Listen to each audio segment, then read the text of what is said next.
हाँ जी दोस्तों, सारी संगत नूं राधा स्वामी जी। की हाल चाल सारिਆਂ ਦਾ ਵੈਲਕਮ ਬੈਕ। ਅੱਜ ਬਾਬਾ ਜੀ ਨੇ ਡੇਰਾ ਬਿਆਸ ਵਿੱਚ ਦਰਸ਼ਨਾਂ ਦਾ ਪ੍ਰੋਗਰਾਮ ਕੀਤਾ। ਹਜ਼ੂਰ ਜੀ ਵੀ ਬਹੁਤ ਅੱਜ ਸੁੰਦਰ ਲੱਗ ਰਹੇ ਸੀ। ਬਾਬਾ ਜੀ ਸਟੇਜ ਉੱਤੇ 8:30 ਵਜਣ ਤੋਂ 5-6 ਮਿੰਟ ਬਾਅਦ ਹੀ ਸਟੇਜ 'ਤੇ ਵਿਰਾਜਮਾਨ ਹੋਏ। ਨਾਲ ਹੀ ਹਜ਼ੂਰ ਜੀ ਵੀ ਆ ਗਏ ਸੀ। ਉਸ ਟਾਈਮ ਸ਼ਬਦ ਵੀ ਬਹੁਤ ਸੁੰਦਰ ਚੱਲ ਰਹੇ ਸੀ। ਬੀਬੀ ਜੀ ਨੀਚੇ ਸ਼ਬਦ ਪੜ੍ਹ ਰਹੀ ਸੀ। ਅਤੇ ਦੋਸਤੋ, ਜਿਵੇਂ ਕੱਲ੍ਹ ਆਪਾਂ ਨੇ ਬੇਨਤੀ ਕੀਤੀ ਸੀ ਕਿ ਸੰਗਤ ਬਹੁਤ ਜ਼ਿਆਦਾ ਇਸ ਵਾਰ ਆਉਣ ਦੀ ਸੰਭਾਵਨਾ ਹੈਗੀ ਆ, ਤਾਂ ਉਹੀ ਹੋਇਆ। ਡੇਰਾ ਬਿਆਸ ਵਿੱਚ 5 ਨੰਬਰ ਗੇਟ ਤੋਂ ਬਾਹਰ ਵੀ ਅਤੇ ਗੇਟ ਦੇ ਅੰਦਰ ਜਾਂਦੇ ਸਾਰ ਹੀ ਬਹੁਤ ਜ਼ਿਆਦਾ ਪੰਡਾਲ ਵਾਲੀ ਨਾਲ ਦੀ ਜੋ ਸੜਕ ਆ, ਉੱਥੇ ਸੰਗਤ ਹੀ ਸੰਗਤ ਦੇਖਣ ਨੂੰ ਮਿਲੀ। ਰੁਕ ਕੇ ਸਾਰੇ ਚੱਲ ਰਹੇ ਸੀ, ਇੰਨੀ ਜ਼ਿਆਦਾ ਰਸ਼ ਸੀਗਾ ਸੰਗਤ ਦਾ। ਬੀਬੀਆਂ ਵੀ ਅਤੇ ਭਾਈ ਵੀ, ਅਤੇ ਉੱਪਰ 'ਚ ਗਰਮੀ ਬਹੁਤ ਸੀ। ਮੌਸਮ ਵੀ ਅੱਜ ਗਰਮੀ ਸੀ, ਹੁੰਮ ਜੀ ਬਹੁਤ ਜ਼ਿਆਦਾ ਸੀ। ਅਤੇ ਦੋਸਤੋ, ਫਿਰ ਉਸ ਤੋਂ ਬਾਅਦ ਅੱਜ 45 ਮਿੰਟ ਦਾ ਸਤਸੰਗ ਸੇਠੀ ਸਾਹਿਬ ਜੀ ਨੇ ਫਰਮਾਇਆ। ਬਾਬਾ ਜੀ ਅਤੇ ਹਜ਼ੂਰ ਜੀ ਵਿਰਾਜਮਾਨ ਸੀਗੇ। ਪਹਿਲਾਂ ਤੁਹਾਡੇ ਨਾਲ ਦਰਸ਼ਨਾਂ ਵਾਲੀ ਗੱਲ ਸ਼ੇਅਰ ਕਰਦੇ ਹਾਂ ਕਿ ਅੱਜ ਦਰਸ਼ਨਾਂ ਦੇ ਟਾਈਮ ਕੀ ਹੋਇਆ ਕਿ ਜੋ ਪਿਲਰ ਨੰਬਰ 417 ਸੀਗਾ, ਉੱਥੇ ਇੱਕ ਬੀਬੀ ਜੀ ਜਦੋਂ ਬਾਬਾ ਜੀ ਆਏ, ਉੱਥੇ ਖੁੱਲ੍ਹੀ ਕਾਰ ਵਿੱਚ ਹਜ਼ੂਰ ਜੀ ਨਾਲ ਬੈਠੇ ਸੀ, ਤਾਂ ਇੱਕ ਬੀਬੀ ਜੀ ਬਹੁਤ ਜ਼ਿਆਦਾ ਉੱਚੀ ਚੀਕਣ ਲੱਗ ਪਈ। ਬਹੁਤ ਜ਼ੋਰ ਦੇ ਨੇ ਆਵਾਜ਼, ਉਹ ਮਤਲਬ ਆਪਣੀ ਇਮੋਸ਼ਨਸ 'ਤੇ ਕਾਬੂ ਨਹੀਂ ਰੱਖ ਪਾਈ। ਬਹੁਤ ਜ਼ੋਰ ਦੇ ਨੇ ਉਹਨੇ ਆਵਾਜ਼ ਕੀਤੀ, ਅਤੇ ਜਿਵੇਂ ਉਹਦੀ ਸੂਰਤ ਅੰਦਰ ਲੱਗ ਰਹੀ ਹੁੰਦੀ ਹੈ, ਉਸ ਨੂੰ ਬਹੁਤ ਤੜਪ ਸੀ। ਬਾਬਾ ਜੀ ਦੇ ਦਰਸ਼ਨ ਬਹੁਤ ਵਧੀਆ ਹੋਏ। ਆਪਾਂ ਵੀ ਉੱਥੇ ਮੌਜੂਦ ਸੀਗੇ। ਅਤੇ दूसरी स्टेट से बहुत संगत आई हुई थी। आज ये साल का सबसे ज़्यादा रश वाला ये भंडारा होता है, जो हुजूर महाराज जी की याद में होता है। कल बाबा जी सत्संग फरमाएंगे, जैसा आपसे कल वीडियो में शेयर किया था। ਤਾਂ ਦੋਸਤੋ, ਹੁਣ ਆਪਾਂ ਸ਼ੇਅਰ ਕਰਦੇ ਹਾਂ ਅੱਜ ਪਾਠੀ ਜੀ ਨੇ, ਸਤਸੰਗ ਕਰਤਾ ਜੀ ਸੇਠੀ ਸਾਹਿਬ ਜੀ ਨੇ ਕੀ ਫਰਮਾਇਆ। ਇਨ ਸ਼ਾਰਟ ਵਿੱਚ ਸ਼ੇਅਰ ਕੀਤਾ ਜਾਊਗਾ। ਤੁਸੀਂ ਲਾਈਕ ਵੀ ਕਰ ਸਕਦੇ ਹੋ, ਨਵੇਂ ਦੋਸਤ ਸਬਸਕ੍ਰਾਈਬ ਵੀ ਕਰ ਸਕਦੇ ਆ ਚੈਨਲ ਨੂੰ, ਤਾਂ ਜੋ ਇਹੋ ਜਿਹੀ ਵੀਡੀਓਜ਼ ਤੁਹਾਨੂੰ ਦੇਖਣ ਨੂੰ, ਸੁਣਨ ਨੂੰ ਅਤੇ ਅਪਡੇਟਸ ਮਿਲਦੇ ਰਹਿਣ।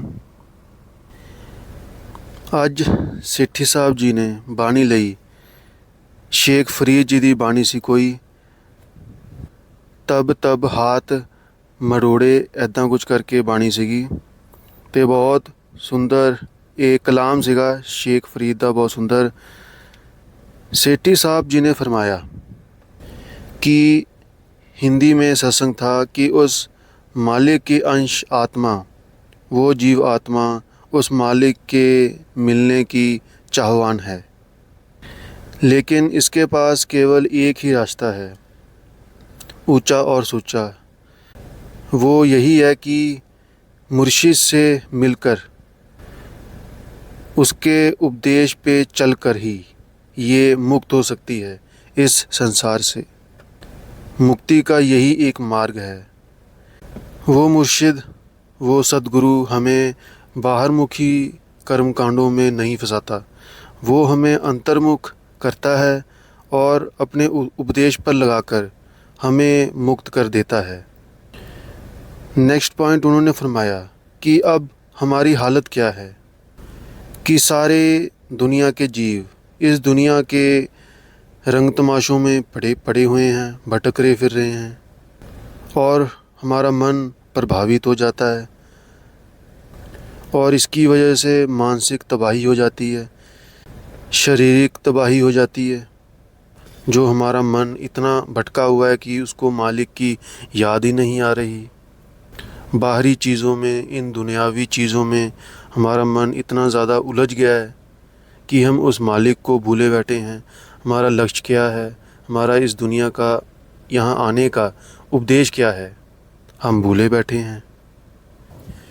अगला पॉइंट उन्होंने समझाया कि अब प्रीतम, यहाँ बात आती है प्रीतम की, कि इस जीव आत्मा को प्रीतम का प्रेम जागृत हो सकता है, लेकिन जब उसे संत की संगत मिलती है, सिर्फ तब। जब इसे किसी पूर्ण संत की संगत मिलती है, तभी इसे एहसास होता है कि मनुष्य के जामे में आने का मकसद क्या है। उनकी शरण में जाकर तभी इसे एहसास होता है। जब ये सत्संग सुनता है, उनके उपदेश के ऊपर गौर करता है, वो एक मालिक सबका है, इसका एहसास उसे तभी होता है। वो एक ही सबका है, वो किसी कौम का या किसी मज़हब का अलग अलग नहीं है, वो एक है। सतगुरु हमारे अंदर भक्ति भाव पैदा करता है, परमात्मा से मिलने की चाह पैदा करता है, जिससे हमारे अंदर उसकी दयामय से प्रेम उभरता है। उनकी प्रीत करने से, उनका सत्संग सुनने से हमें सतगुरु के लिए प्रेम उभरता है, दर्शनों की मिलाप की चाहत पैदा होती है, एक आकर्षण पैदा होता है। अगला पॉइंट, हमें एक जीवात्मा को विरह की ज़रूरत है, यारी ज़रूरी है। विरह प्रीतम के प्यार की जागृत अवस्था है। आगे राबिया बसरी जी का उदाहरण दिया गया। जब किसी ने उनसे पूछा कि आप नमाज कब पढ़ते हो, तो राबिया बसरी जी ने उत्तर दिया कि जब मेरे आंसू आ जाते हैं तब मैं नमाज़ पढ़ती हूँ। शेख फरीद जी ने ही फरमाया था, विरह विरह आखिए विरह तू सुल्तान। विरह बेबसी पैदा कर देती है, ये मालिक की बख्शिश से होता है। प्रीतम की याद में, चाहत में मैं तप रहा हूँ। जब सतगुरु की बख्शिश हो जाती है तो जीव आत्मा कहती है कि मुझे विरह, मैं तड़प रहा हूँ, मुझे तड़प है तेरे मिलाप की, मुझे प्रीतम का दीदार चाहिए। फिर जीव आत्मा शब्द स्वरूप के दर्शनों का दीदार मांगती है, सतगुरु के निज स्वरूप का। इस पर उन्होंने बाबा बुल्ले शाह की साखी सुनाई कि जब बाबा बुल्ले शाह जी को तड़प पैदा हुई, विरह पैदा हुआ, तो आपने मुर्शद के आगे एक औरत का, एक नाचने वाली का भेष बनाकर जाकर नाचना शुरू कर दिया और किसी चीज़ की परवाह नहीं की कि बेइज्जती होती है तो हो। बुल्ले शाह अपनी सुध बुध खोकर इतना मगन हुआ कि उसे किसी चीज़ का ख्याल ही ना रहा। जब तड़प पैदा हुई, सतगुरु के चरणों में गिर गया, तो जिस जीव आत्मा को उस मालिक के मिलने की चाह पैदा हो जाती है, सच्ची तड़प, सच्ची याद पैदा हो जाती है, तो वो किसी चीज़ की परवाह नहीं करता। वो मान वडियाई की परवाह नहीं करता, लोक लाज की परवाह नहीं करता, उसे किसी भी बात का फ़र्क नहीं पड़ता।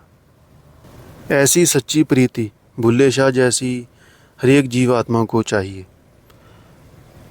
अगला पॉइंट, अर्जोई पर, अरदास पर फरमाया गया कि फिर जीव आत्मा अरदास करती है, अर्जोई करती है उस मालिक के आगे कि मैं ऐसा क्या करूं जो उसको खुश कर सकूं, क्या वो मुझसे नाराज़ तो नहीं।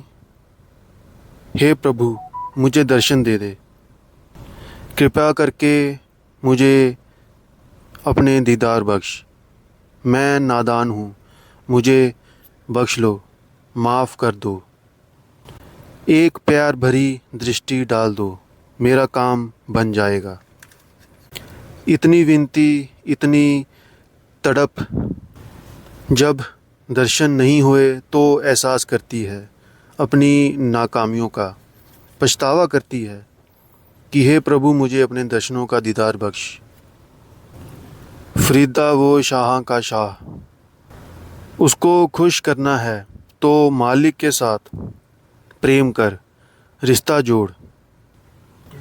आगे उन्होंने हुजूर महाराज जी का उदाहरण दिया कि हुजूर महाराज जी फरमाया करते थे कि हम भजन सिमरन कब करेंगे। हम कहते हैं कि पहले जवानी निकल जाए या पहले वो काम हो जाए, बच्चे बड़े हो जाएं, फिर कर लेंगे, पहले कुछ ज़िम्मेवारियां निभा लें। लेकिन सारी उम्र बीत जाती है, हम उस मालिक को वक़्त ही नहीं देते।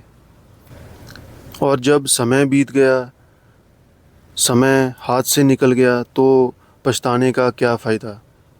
जब समय बीत गया तो सिवाय पछतावे के हाथ में कुछ नहीं आने वाला। जब चिड़िया चुग गई खेत, फिर हाथ मलने का क्या फ़ायदा। जीवात्मा अरदास करती है कि फिर प्रीतम के बिछोड़े का दर्द सहा नहीं जाता।